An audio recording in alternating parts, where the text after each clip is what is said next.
20 years after. Chapter 26. The Rencontre. They rode on in this way for 10 minutes. Suddenly 2 dark forms seemed to separate from the mass, advanced, grew in size, and as they loomed up larger and larger, assumed the appearance of 2 horsemen. "Aha!" cried D'Artagnan. "They're coming toward us." "So much the worse for them," said Porthos. "Who goes there?" cried a hoarse voice.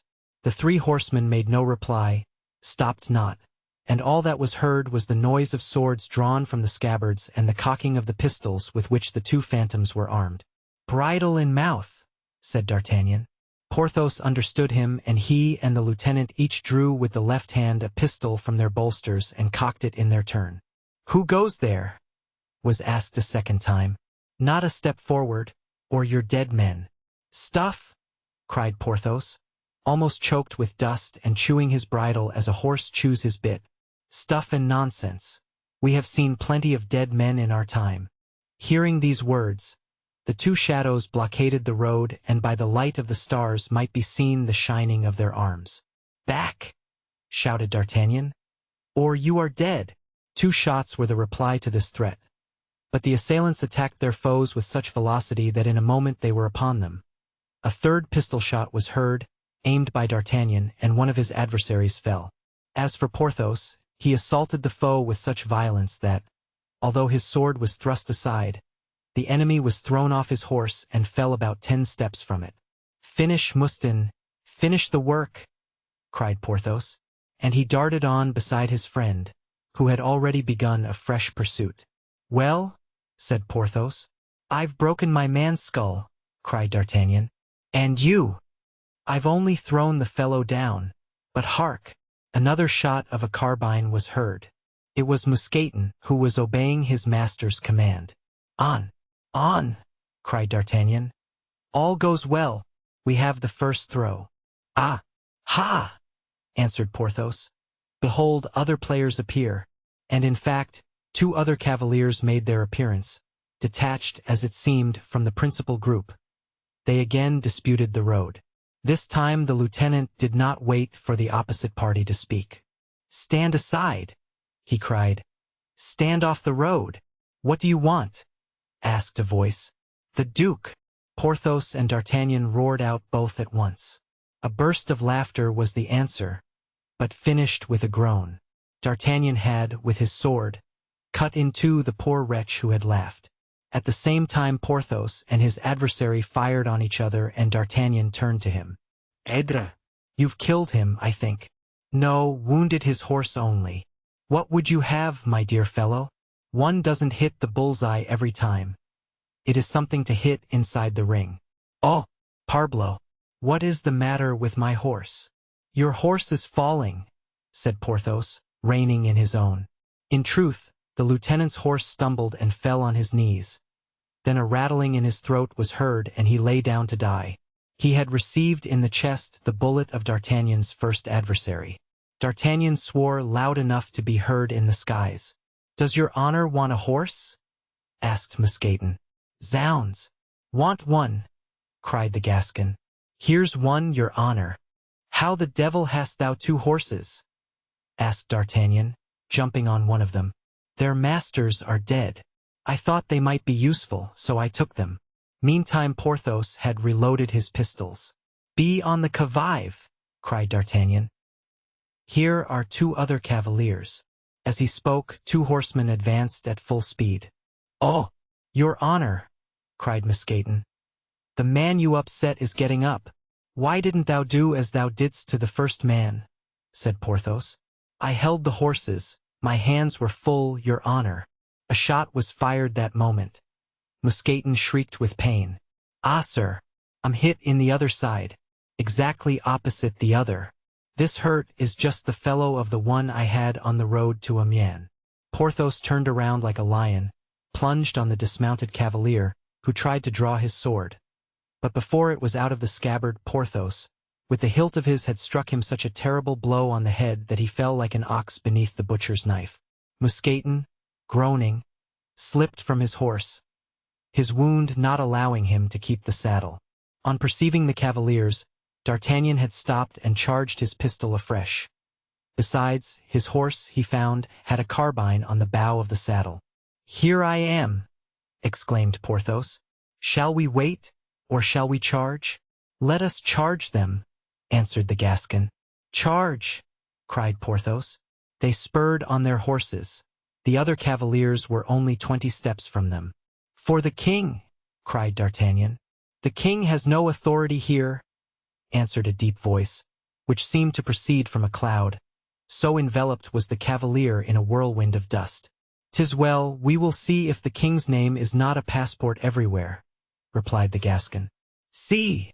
answered the voice. 2 shots were fired at once, one by D'Artagnan, the other by the adversary of Porthos. D'Artagnan's ball took off his enemy's hat.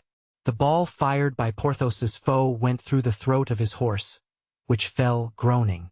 "For the last time, where are you going?" "To the devil," answered D'Artagnan. "Good. You may be easy, then you'll get there." D'Artagnan then saw a musket barrel leveled at him. He had no time to draw from his holsters. He recalled a bit of advice which Athos had once given him, and made his horse rear. The ball struck the animal full in front. D'Artagnan felt his horse giving way under him, and with his wonderful agility threw himself to one side. "Ah! This," cried the voice, the tone of which was at once polished and jeering. "This is nothing but a butchery of horses and not a combat between men. To the sword, sir! The sword!" And he jumped off his horse. "To the swords!" "Be it so," replied D'Artagnan. "That is exactly what I want." D'Artagnan, in 2 steps, was engaged with the foe, whom, according to custom, he attacked impetuously, but he met this time with a skill and a strength of arm that gave him pause. Twice he was obliged to step back. His opponent stirred not 1 inch. D'Artagnan returned and again attacked him. Twice or thrice thrusts were attempted on both sides, without effect. Sparks were emitted from the swords like water spouting forth. At last D'Artagnan thought it was time to try one of his favorite feints in fencing. He brought it to bear, skillfully executed it with the rapidity of lightning, and struck the blow with a force which he fancied would prove irresistible. The blow was parried. "'Sdeath!" he cried with his Gascon accent. At this exclamation his adversary bounded back and, bending his bare head, tried to distinguish in the gloom the features of the lieutenant. As to D'Artagnan, afraid of some feint, he still stood on the defensive. "Have a care," cried Porthos to his opponent. "I've still 2 pistols charged." "The more reason you should fire the first," cried his foe. Porthos fired. The flash threw a gleam of light over the field of battle. As the light shone on them, a cry was heard from the other 2 combatants. "Athos!" exclaimed D'Artagnan. "D'Artagnan!" ejaculated Athos. Athos raised his sword. D'Artagnan lowered his. "Aramis!" cried Athos. "Don't fire!" "Ah! Ah! Is it you, Aramis?" said Porthos, and he threw away his pistol. Aramis pushed his back into his saddlebags and sheathed his sword. "My son!" exclaimed Athos, extending his hand to D'Artagnan. This was the name which he gave him in former days, in their moments of tender intimacy. "Athos!" cried D'Artagnan, wringing his hands. "So you defend him, and I, who have sworn to take him dead or alive, I am dishonored, and by you." "Kill me," replied Athos, uncovering his breast, "if your honor requires my death." "Oh, woe is me! Woe is me!" cried the lieutenant. "There's only one man in the world who could stay my hand. By a fatality that very man bars my way. What shall I say to the cardinal?" "You can tell him, sir," answered a voice which was the voice of high command in the battlefield, "that he sent against me the only 2 men capable of getting the better of 4 men, of fighting man to man, without discomfiture, against the Comte de la Fere and the Chevalier de Herblay, and of surrendering only to 50 men." "The prince!" exclaimed at the same moment Athos and Aramis, unmasking as they addressed the Duc de Beaufort, whilst D'Artagnan and Porthos stepped backward. 50 cavaliers!" cried the Gascon and Porthos. "Look around you, gentlemen, if you doubt the fact," said the Duke. The 2 friends looked to the right, to the left. They were encompassed by a troop of horsemen. Hearing the noise of the fight, resumed the Duke, I fancied you had about 20 men with you, so I came back with those around me, tired of always running away, and wishing to draw my sword in my own cause. But you are only 2. Yes, my lord. But, as you have said, 2 that are a match for 20, said Athos. Come, gentlemen, your swords, said the Duke. Our swords, cried D'Artagnan, raising his head and regaining his self-possession. Never, never, added Porthos. Some of the men moved toward them. One moment, my lord, whispered Athos, and he said something in a low voice. As you will, replied the Duke. I am too much indebted to you to refuse your first request. Gentlemen, he said to his escort, withdraw. Monsieur D'Artagnan, Monsieur du Vallon, you are free. The order was obeyed. D'Artagnan and Porthos then found themselves in the center of a large circle. Now, D'Herblay, said Athos, dismount and come here. Aramis dismounted and went to Porthos, whilst Athos approached D'Artagnan. All 4 once more together. Friends, said Athos, do you regret you have not shed our blood? No, replied D'Artagnan. I regret to see that we, hitherto united, are opposed to each other. Ah, nothing will ever go well with us hereafter. Oh, heaven! No, all is over, said Porthos. Well, be on our side now, resumed Aramis. Silence, D'Herblay, cried Athos. Such proposals are not to be made to gentlemen such as these. 'Tis a matter of conscience with them as with us. Meantime, here we are enemies, said Porthos. Gramercy!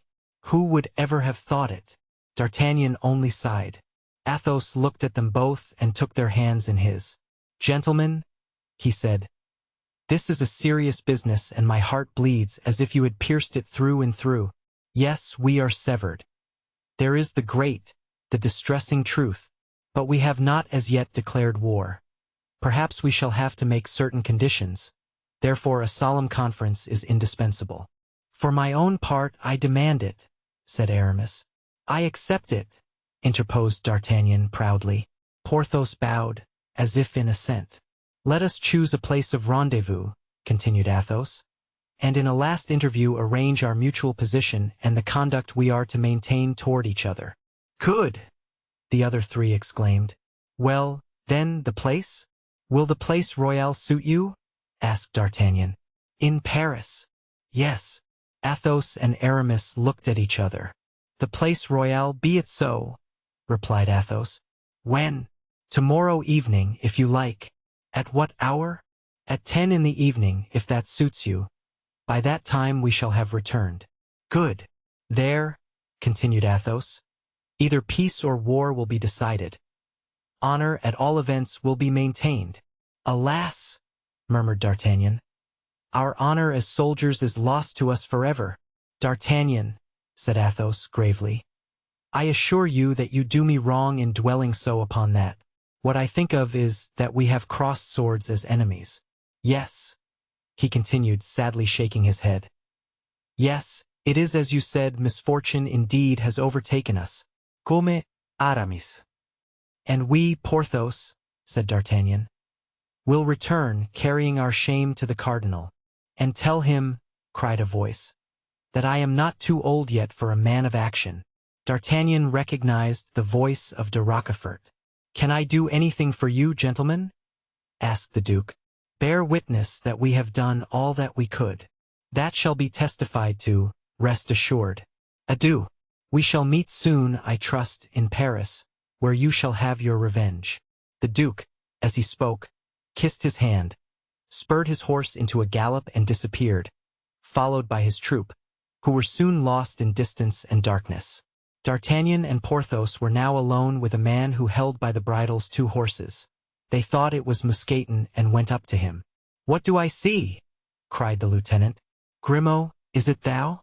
Grimaud signified that he was not mistaken. And whose horses are these? Cried D'Artagnan.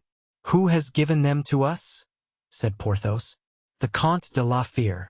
Athos, Athos, muttered D'Artagnan. You think of everyone. You are indeed a nobleman. Whither art thou going, Grimaud? To join the Vicomte de Bragelonne in Flanders, your honor. They were taking the road toward Paris, when groans, which seemed to proceed from a ditch, attracted their attention. "What is that?" asked D'Artagnan. "It is I, Mousqueton," said a mournful voice, whilst a sort of shadow arose out of the side of the road. Porthos ran to him. "Art thou dangerously wounded, my dear Mousqueton?" he said. "No, sir, but I am severely." "What can we do?" said D'Artagnan. "We must return to Paris." "I will take care of Mousqueton," said Grimaud, and he gave his arm to his old comrade, whose eyes were full of tears, nor could Grimaud tell whether the tears were caused by wounds or by the pleasure of seeing him again. D'Artagnan and Porthos went on, meantime, to Paris. They were passed by a sort of courier, covered with dust, the bearer of a letter from the Duke to the Cardinal, giving testimony to the valor of D'Artagnan and Porthos. Mazarin had passed a very bad night when this letter was brought to him, announcing that the Duke was free and that he would henceforth raise up mortal strife against him. "What consoles me," said the cardinal after reading the letter, "is that, at least in this chase, D'Artagnan has done me one good turn. He has destroyed Broussel. This Gascon is a precious fellow. Even his misadventures are of use." The cardinal referred to that man whom D'Artagnan upset at the corner of the cimetière Saint-Jean in Paris, and who was no other than the Councillor Broussel.